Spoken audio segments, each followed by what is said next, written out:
Go ahead. I'll share just a little bit about what Activate is, and I'll introduce the people who are on the call, and why it's kind of fun to be part of the FAI Summit is because some of our team came together here at the FAI Summit. You know, Mike Gelfgott and I had sold we sold 20 of our fitness centers back in 2018, and we met Martin Pisani, who's the chairman of Activate, and he's been working on this idea for a number of years.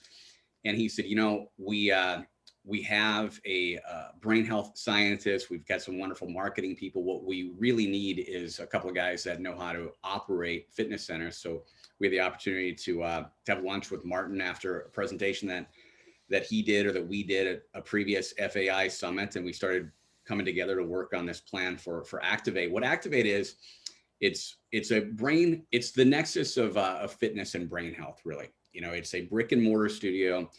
We have plans to scale. We have actually, before I got on this call today, I was reviewing our lease for the brick and mortar location that we're going to open on the north side of Cincinnati in a very affluent suburb called Montgomery.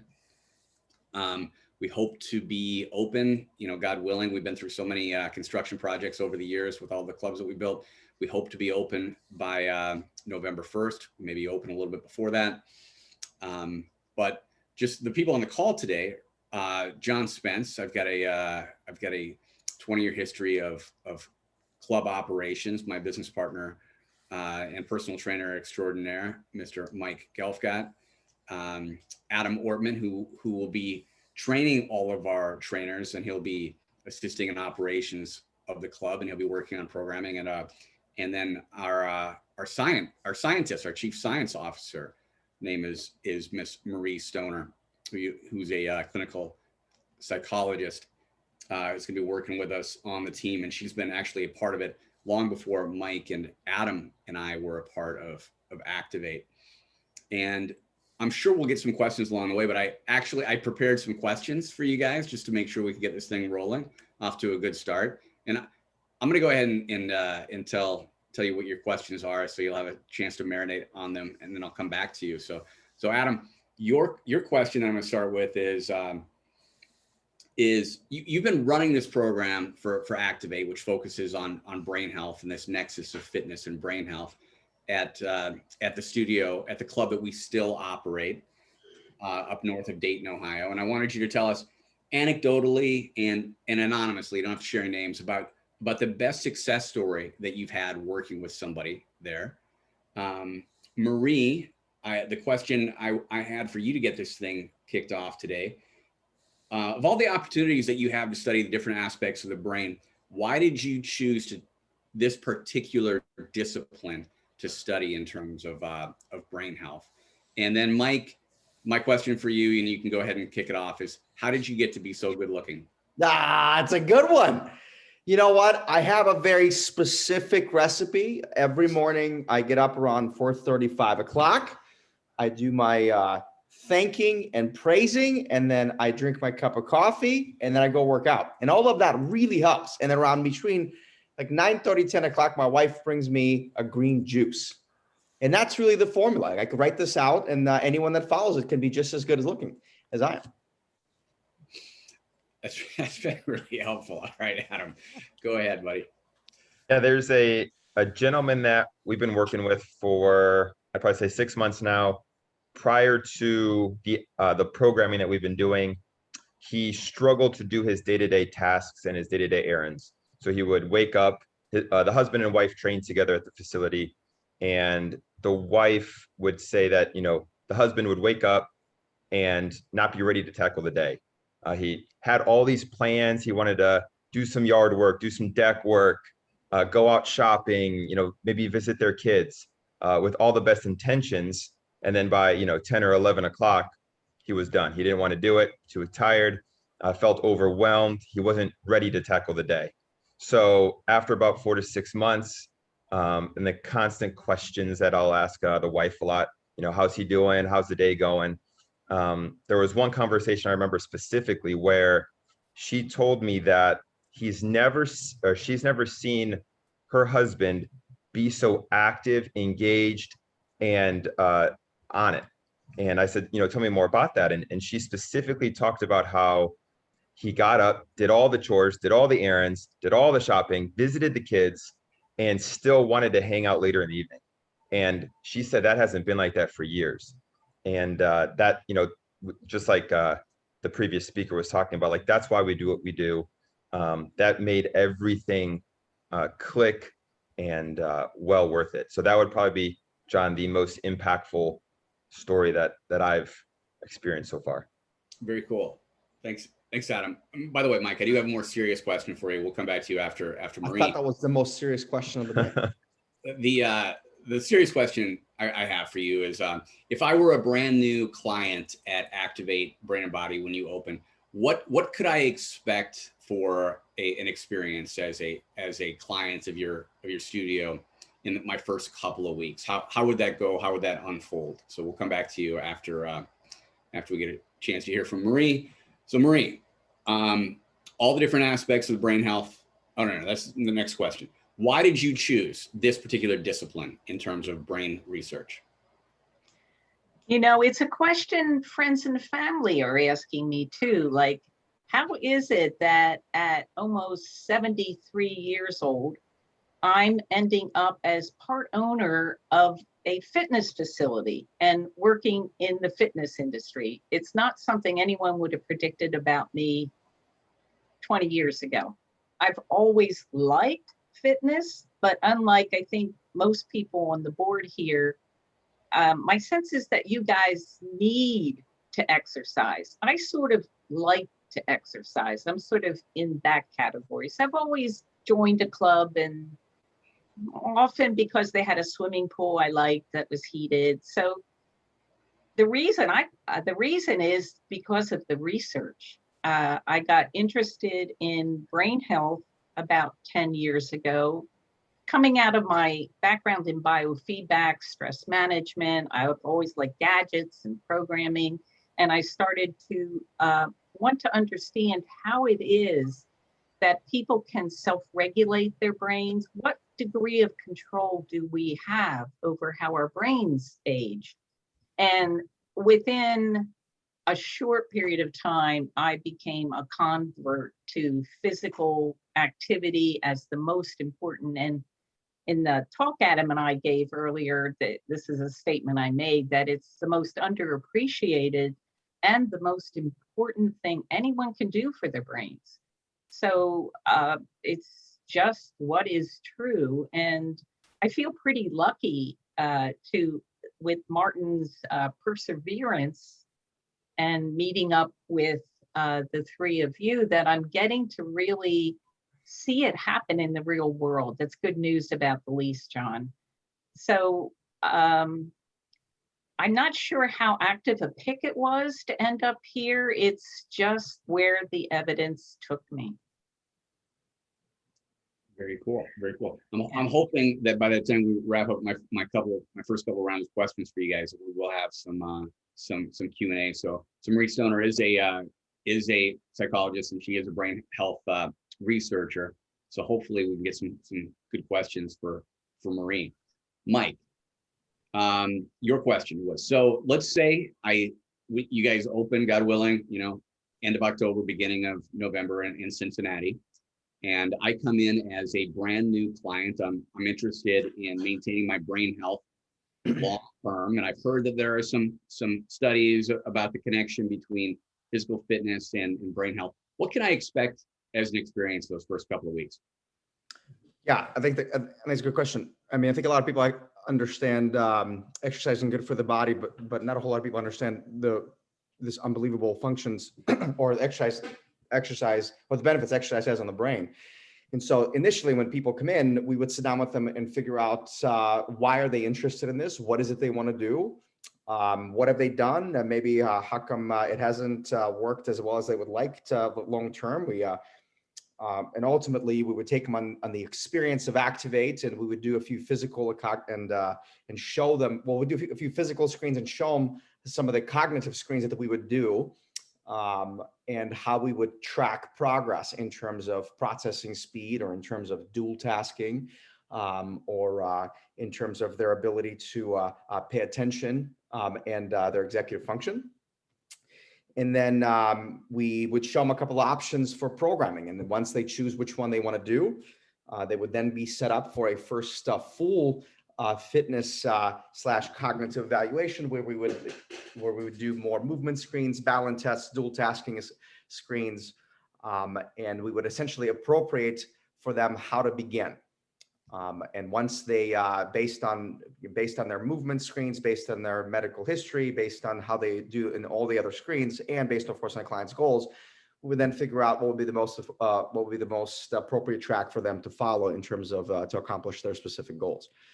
And then, you know, we schedule out all of their sessions, and the sessions that we would schedule out would include functional training sessions. It would include stress management sessions. It would include agility sessions. And so based on what the client wants to accomplish, whether it be, I want to improve more in physical health, I want to be able to manage my stress better more, or I want to be able to improve, say, the health and the well-being of my brain, based on what's more or less important to them, we would figure out a very specific path for them to follow. What I didn't mention, I can't believe I forgot to mention this, is that as part of the initial assessment, there's a big intake form that the client himself or herself would fill out ahead of time. So when they come in, we would have a lot of these questions already answered. We would solidify what they want to do, and literally then chart out a path using functional training, mobility or stress management training, and agility training to improve their overall, or of course cognitive training to improve their overall cognition. All right. So that's what would happen in the first couple of sessions, and then, you know, the next 2, 3, 4, 5, 6, 7 weeks, 8 weeks, they would be in a program that's specifically catered to what is it that individual wants to improve in the most. Like I said, it could be stress management, right? It could be cognition. It could be I want to lose some weight, so we're going to focus more on functional training. But that's the way it would work. And then every 8 weeks, the whole system gets rescreened to make sure we're still on track. That's pretty cool. It's pretty informative. So hopefully we'll have some feedback on that as well. Adam, my next question is for you. Maria, I sent you a question in the chat box, a little bit more technical. I'm going to ask Adam a question. Just take a look at that, and then I'll follow up with you in just a minute. Adam, you are a unicorn in this business. For one reason, that's because you have this litany of certifications. You've got this wonderful education from Miami of Ohio. You have just a slew of letters behind your name with all of the different certifications that you've received over the years, and the hard work that you put in, including being a master level NASM trainer. You train other NASM trainers. I know you run regular calls helping people get their NASM certifications. You've got the brain health certification from Ryan Glatt. You've got the FAI certification. And on top of that, what makes you unicorn is, in addition to having this wonderful education, you're also a fantastic salesperson, right? You can sit down with people and you can really find out what makes them tick, and you can help them make solid choices to get started on programs. Adam, with all of the different opportunities that a unicorn like you would have in our industry, why would you choose to work in this new, unproven brick and mortar brain health studio, this Activate, with all the different opportunities? What attracts you to this particular opportunity, and what excites you about the future of Activate Brain and Body? That's a loaded question. I like it. It's a very beautiful question, as Mike would say. So first, I would say what excites me about, or why Activate means so much to me, is growing up, both of my grandparents had dementia, Alzheimer's. I know there was a clinical diagnosis of Alzheimer's with my grandpa, and we actually lived with him for probably 5 to 6 years. And at the time I was, I don't know, 9 to 12 years old. So at that time, it didn't really reflect much. I didn't understand it that well. All I knew is he thought we were at a farmhouse. He thought we were raising a farm, and he never remembered our names. And I just saw it affect my parents in such a emotional way. And, being 9 to 12 years old, living with it, you didn't really know much of it. You knew this thing called Alzheimer's, dementia, and you didn't remember things, but it didn't really mean much at the time being young. So I grew up, obviously just saw the impact and the rapid decline that he went through living with him. And looking back on that, reflecting on just how it impacted my parents so much, especially my mom, because it was her dad. And at the time, obviously being 9 to 12, I didn't really understand it much. But I could see that my mom specifically wanted to do more, but couldn't. She felt hopeless. What do we do? There wasn't much in the medical field that they were doing or knew of. So, it was just, I'm going to spend the days with my dad. And, I hope it gets better, hope it doesn't get worse, etc. So, just direct impact that we went through as a family, and knowing that there could potentially be things that we can do to prevent / minimize that cognitive decline, I think is what really impacts me and excites me the most about, the Activate concept. Now, as far as, the brick and mortar location, being in the fitness industry for 10 years now, sales, training, helping other trainers and coaching them, I'm just excited to be in something that's so different, that truly makes a different impact. Just like the story I shared earlier, I think it's very powerful. And just hearing all the clients that we're currently working with, they've never seen this before. They've heard of fitness and weight loss and, help with diabetes. But just hearing the types of conversations and actually seeing it on their face that they can manage their day, that they can plan a Christmas party and not be overwhelmed, that they can remember, their kids' birthdays, and to remember to, bring their wife a Valentine's Day gift. Those little things, it kind of reflects on what we went through, living with my grandpa at the time. So it's the concept and the impact that we're going to make. That's really a common thread that unites a lot of the founders in our organization. From the gentleman who's working as our chief financial officer, to the guy who's helping us with our app design and our database, our chief information officer, chief technical officer. They've got these histories in their family of experiencing, with a close family member, some cognitive decline, some significant cognitive decline. And I really look at Activate, and I've shared this thought a lot with people recently. I look at Activate as far upstream brain preventative medicine, right? So like in the same kind of way that if you went to go see a cardiologist after you had you needed a stent or you needed to have a bypass, and then he would have said to you 20 years ago, here's what you should have been doing. So I look at Activate that same way. If you went to go see a neurologist and you're suffering from some kind of age-related cognitive decline, what would he have told you to do, 15, 20 years ago? And that's the way I look at Activate. That's the analogy that I'm using when I'm trying to communicate what Activate is all about with a lot of folks. All right, so Marie, I sent you another question. So it's a little bit more technical. When we look at the different aspects of brain health that we measure, that you can measure, we measure with the tools that we've got at Activate: processing speed, dual tasking, executive function, memory. What are the first things, if you're diligent, you stick with your program, what are the first things that you'll start to see improvements in? And then what areas can you potentially see the biggest improvements over time? Well, first, I think the stories Adam just gave us about people's ability to function in life better, that's called executive functioning. That's a frontal lobe kind of thing. And over again, I hear from Adam how the clients who are going through the program, and some of them have been in it about 6 months now, with the dual task training and the assessments every 8 weeks. It's almost like these stories are the most powerful part of the results we're getting. People feel it, they're functioning better in life. And I mean, what else do you want as you age? You want your brain to help you make it through life. But to be a little more technical about it, we did quite a few years ago, we were running a little bit of a brain program here in Philadelphia, and we brought in an outside psychologist to do some neuropsych testing.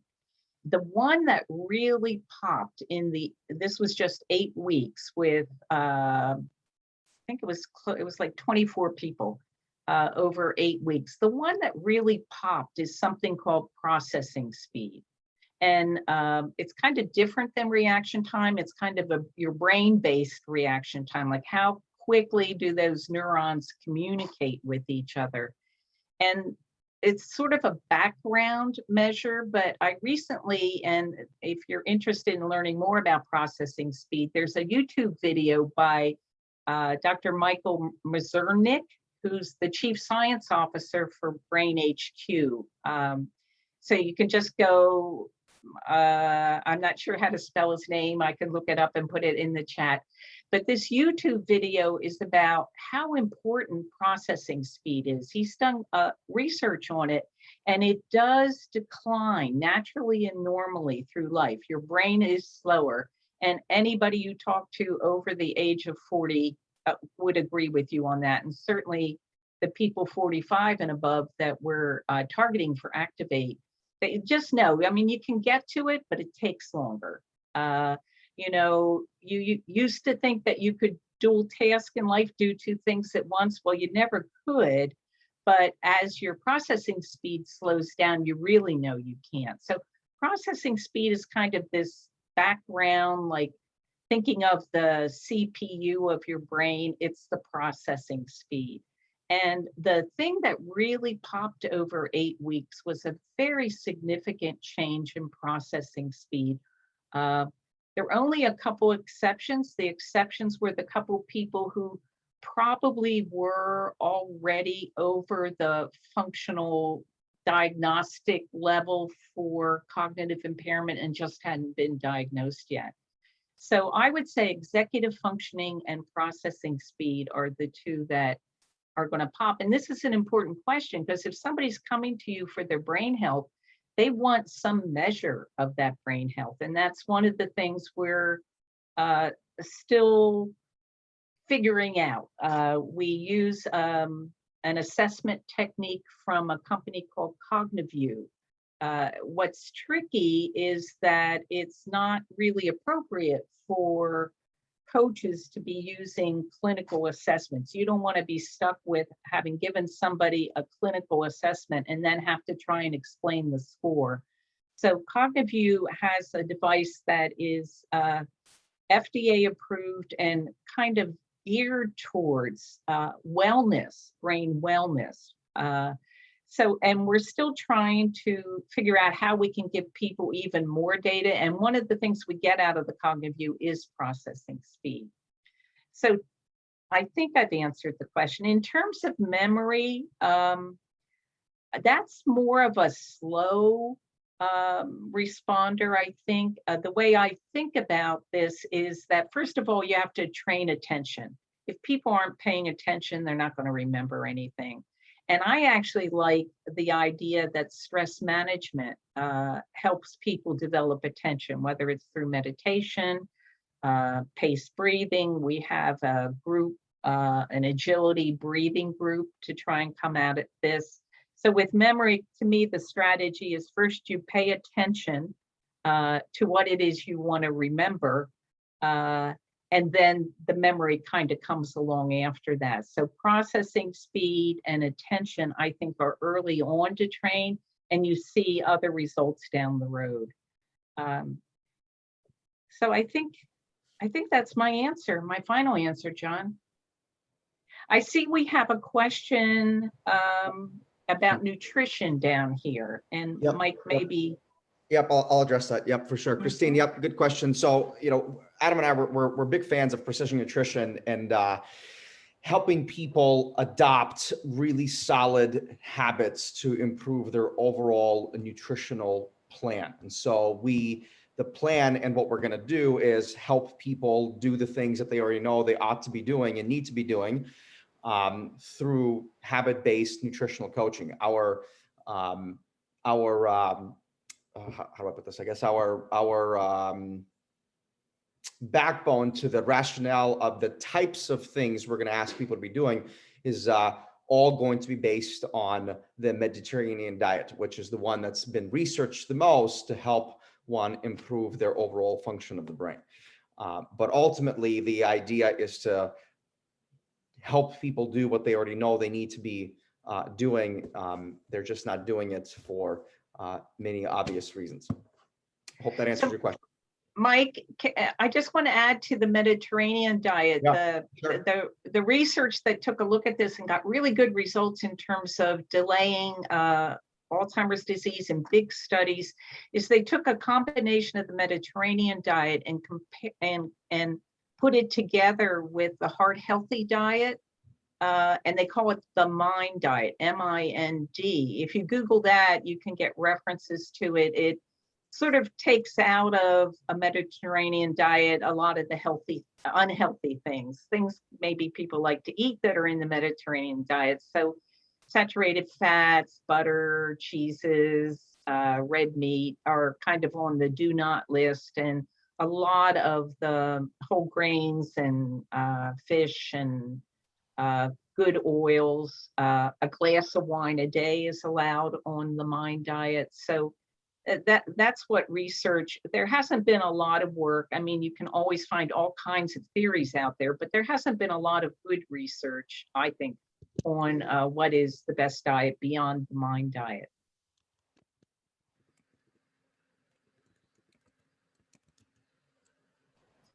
Good. Michael, you've also got a really great resume and a really great history with all the speaking and the writing and the work experience that you have. What excites you? Why did you choose to go into this specific discipline? And what excites you about the future of a facility like Activate? Yeah, I mean, I think much like Adam, I am looking forward to talking to people and helping people, not just from a body perspective, also from a mind perspective, right? Although I never had anybody in my family that had any sort of a mild or any sort of cognitive decline, but although as I get older, certainly I'm paying attention to it, right? And so if I'm going to exercise anyway, which I'm going to, why not do it in a way that also helps me improve the function of my brain? So it's very exciting. It's very cool. It's a lot of fun to talk to people about it. And gosh, it seems like everyone we talk to about, that's what is on their mind, right? Not just exercising, but also improving their overall memory or ability to think more clearly. It's cool. And that's really what excites me most about it, is that personally, I get a chance to stay focused and improve the quality of my brain, but also help others. Adam, you are actually running this program on a regular basis at the facility that we still own. Prior to when we will open the Activate official studio in October, November. What do you think is the biggest lesson that you've learned about the brain or about people since you've been coaching people through this brain health centric program called the cognitive workout that we've put together? Yeah, I'll answer that on a two-part answer. I guess from a technical standpoint, like Marie said, with the data we're collecting and obviously the assessments every 8 weeks and looking at trends and correlations, with our clients, we are seeing that processing speed with the tools that we're using. That is on paper what's improving the most across the clients we're working with. So from a technical standpoint, I would say processing speed and translating that into our workouts. So because I've been coaching the clients for the last 6 months, just looking back, obviously more on a subjective measure, but I can tell from the clients that they're moving through the sessions crisper, more confidently. They're not thinking about what's next or how do I do this movement, or the brain piece of the exercise seems a lot easier to them. So from a technical standpoint, I'd say processing speed. From more of a culture standpoint, always keeping it fun and simple. I think at first, one of the lessons that I learned was there's all this science out there. of the brain, right? And it's never going to change, or it's always going to be evolving. But a simple program that you can execute that the clients like, built around relationships, and there's all the data. We talked about that in our presentation this morning. But the relationship side of things and the people that they're going to meet and build relationships with, I think that's a big lesson to always maintain. I know that obviously I know because I'm involved in the program, but I know that the model that you've chosen as the guy who's developing our programming is based on small group training. 4 to 6 people in a session versus a larger group, team training, if you will, or a one-on-one. Why do you think that that's the right way to deliver this specific kind of training? Yeah, I think it's once again 2 parts. From a business standpoint, you can service more people. You can scale the business a lot more. You can fit more people in a 1-hour time slot. So we base it all on a max of 6 individuals, and you can scale it without having more trainers on payroll. So you can manage it, you can scale it, and you can provide a constant service. From a client standpoint, it's a lower cost point because it is a group versus a one-on-one. So more people can get involved and get engaged. And the most important piece, they're connecting with others. It makes the workout fun. They're going to work out harder. They're going to build social relationships that are going to translate outside the facility. So more than just, hey, you know what, Activate is that second place or the third place, right? Versus work and home, right? This is the place I need to go. And then outside of the facility, and we see this currently, they're going to church together. They're going to get coffee together. They're getting lunches and dinners and going to garage sales together. So, and there's all the research out there about that social component with it. So I'm a huge fan of the group training. Marie, what do you think are the biggest misconceptions about the relationship between your physical fitness and the health of your brain? Well, for anybody who heard our pre-recorded talk this morning, these are points, I'll just go over them briefly. The idea that you're born with all the neurons you're ever going to have is still out there as a fact in people's heads. And that once you are in your early 20s, they start to die off, and every beer you have kills a bunch more. So that's, I think, a number one belief that, the idea of neurogenesis and neuroplasticity are just starting to kind of go up against, but I don't think people really understand neurogenesis and neuroplasticity. It's thrown around a lot. The second dominant belief I hear is that cognitive decline and dementia are inevitable and that there's nothing you can do about it. And so I think there's a very negative mindset, particularly among people 50 and above, because that's really what we were taught. I don't know what they're teaching now. I don't hear a lot of information. So there's a lot of fear. And these beliefs are the things that support that fear.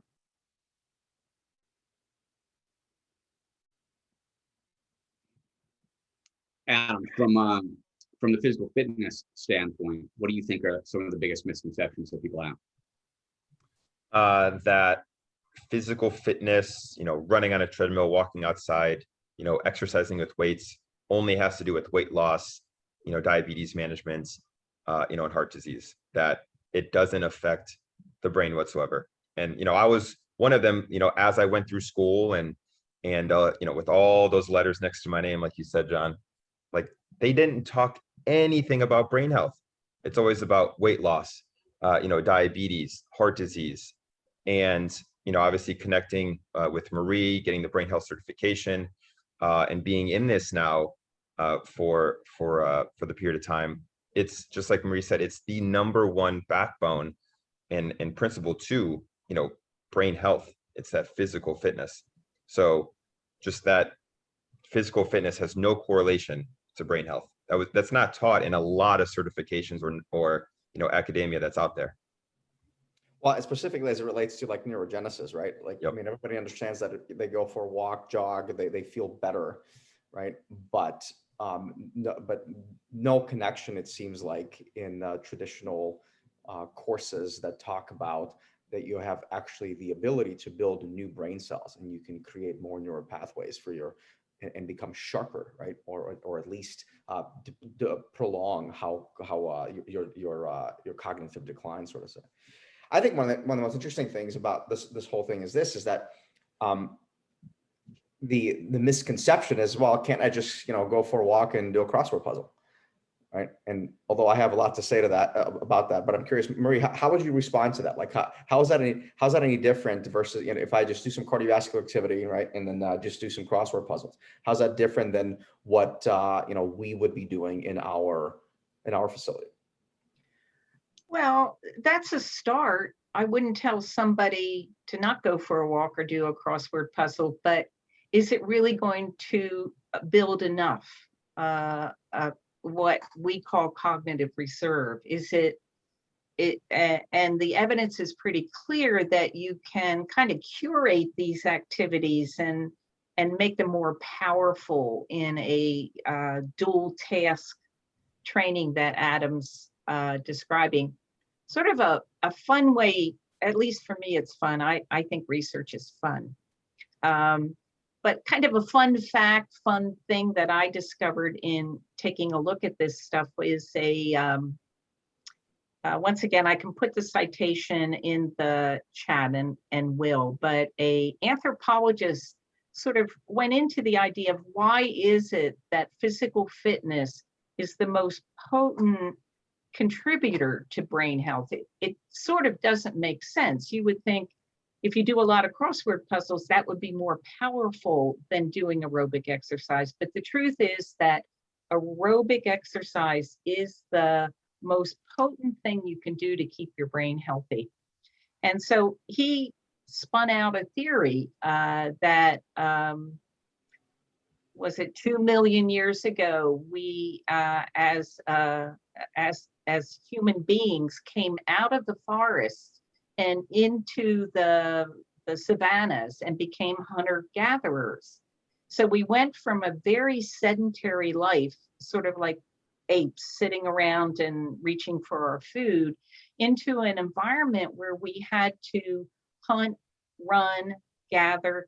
And part of that hunter-gatherer thing is really making decisions, and it's having spatial awareness. So there's executive functioning, there's processing speed.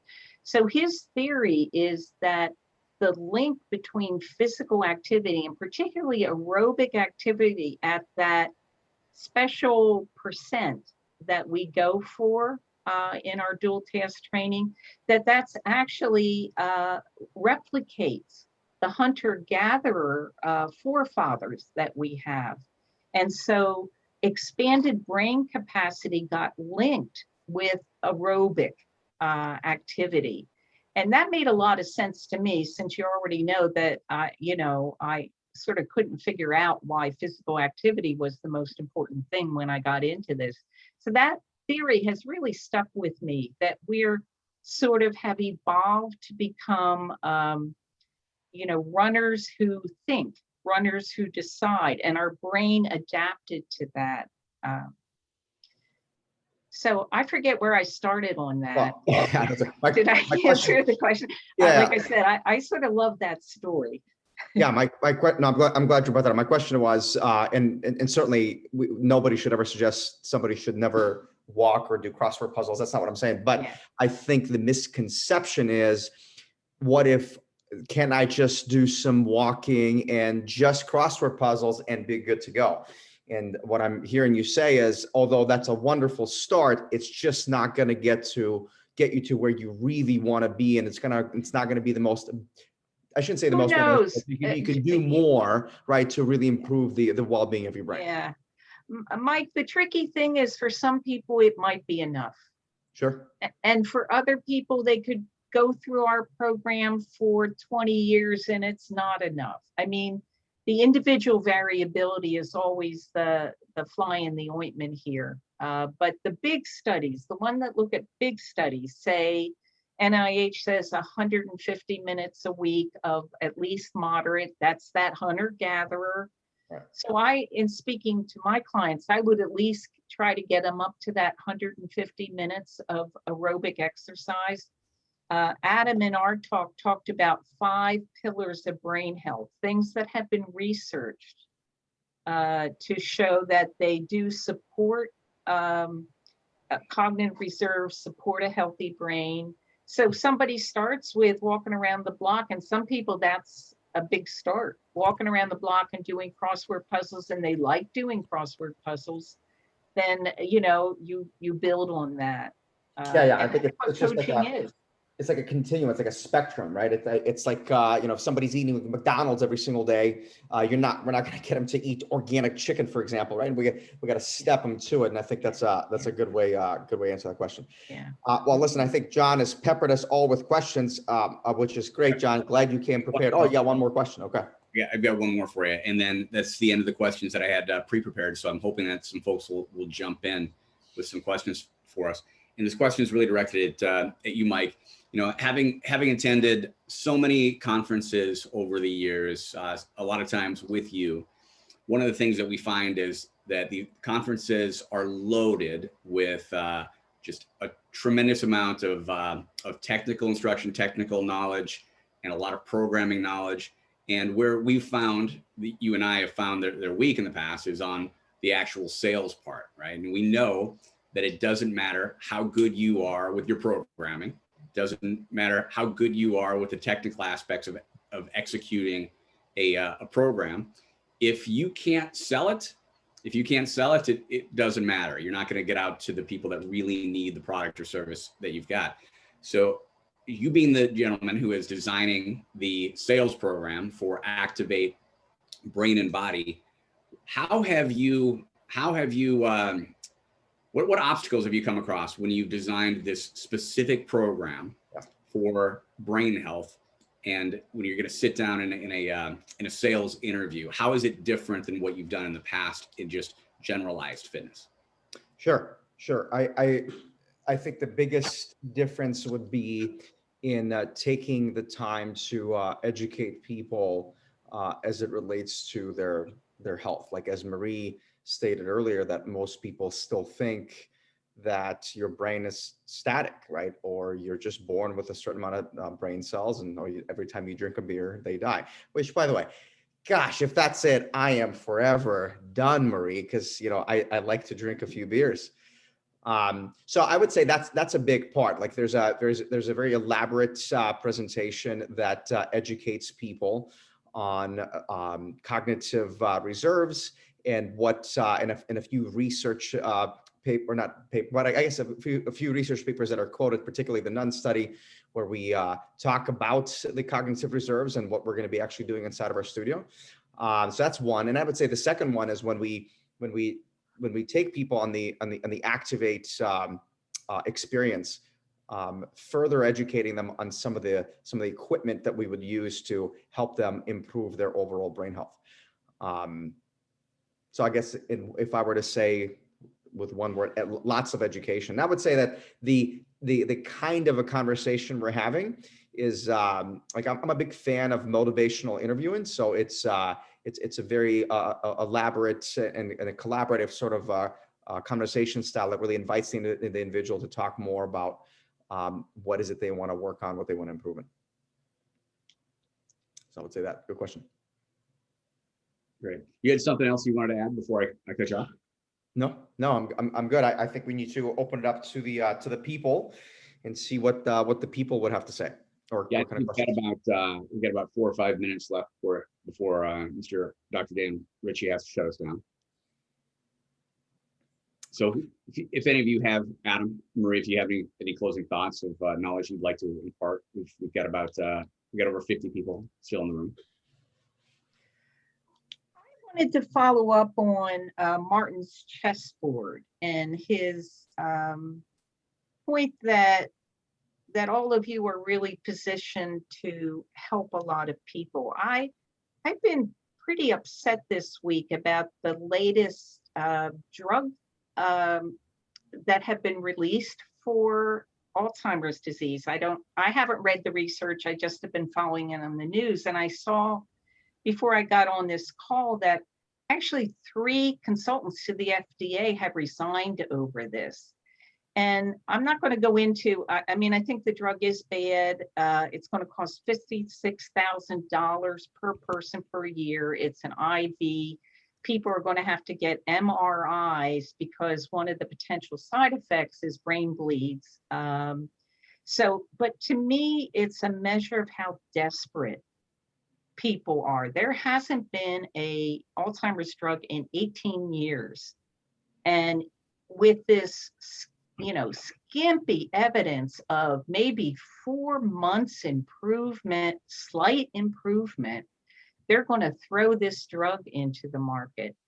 And so I think it's essential that we get this message out here that there are other things you can do. They're not a cure. It's not a promise, but it's sure better coming to a gym and getting engaged in a multi-domain program to keep your brain healthy. I think is a better thing than this, what's being pushed out onto the market this week. So I feel kind of strongly about it, and that all of you really have an opportunity to make a difference, but it starts with educating people about this connection between how they live their lives and the impact it has on brain decline, whether that declines from normal aging or from disease. So that's it. I love it. Marie on a soapbox. Thank you. Thank you. Hey, we had a couple of business related questions. I love that. I'm not the technical person, but I'm running as the CEO for Activate Brain and Body. So of course that's my wheelhouse. Shelley, your question was, are we going to franchise this? And the answer to that is at this point, we know we're going to scale it at some level. We don't know exactly what it looks like. It's going to be a licensed operation, or if it is going to be something with franchise. Mike and I have an extensive history as franchisees. There are things I love about that model. There are things I don't love about that model. We don't know. What I will tell you is you will see a tremendous amount of press about Activate in the first few months that we're open. It's a one-of-a-kind facility. We get so many interesting people that are interested in what we're doing. You'll see some stories written about us. You'll see some news pieces about it. And the next question was mobile or virtual version of the program. We will be boxing something up on some level at some point. And I got to tell you, I'm not sure what that looks like at this point either.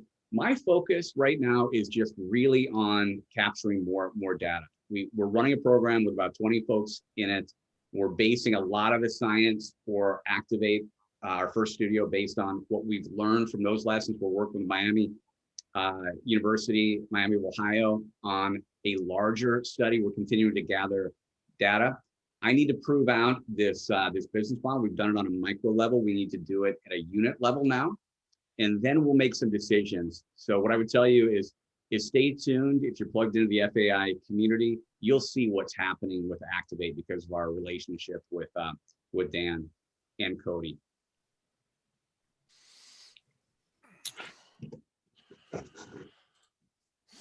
Good deal. All right, guys, we need to wrap this up. If folks have more questions, what's the best way for them to contact you, reach out, learn more? Are you going to announce the grand opening party? Because I hear Mike's buying all the drinks. How do we track you down if we got another question? Mike is always buying the drinks. info@activatebrainandbody.com. That is our best email address to ask us continuing questions. You'll find that slide on any of the presentations that we did. I did a presentation with Mike, Marie, and Adam did a presentation, and Martin did a presentation. If you go through those, you'll see our contact information on them as well. Go ahead. Yeah. Good question by Ryan. Is there a course to learn more about brain fatigue? Yes, there is a course. It's on the Functional Aging Institute portal called the Brain Health trainer. And yes, Ryan Glad is asking. He should be asking because it is a wonderful course for anyone that's interested to learn more about brain health training. That would be the go-to certification. So Ryan, thank you for asking. Yeah, You are quick absolutely plug. Quick plug. We are working with Brian. Brian is working with us as an advisor as we continue to open our first location. He's been instrumental, and no one will be working with any clients in our facility without having taken Ryan's certification. for sure. And Ryan has a one more Ryan plug here. Ryan has a session at 3 o'clock Eastern. But we need to wrap this session because I need to jump to another room, and Lindsay is hosting, I believe, Janice Madigan here. But Activate team, thanks so much. Have a great day, thanks for having us. everyone. And if you're looking for Janice's session, you're in the right room, so you can just stay here.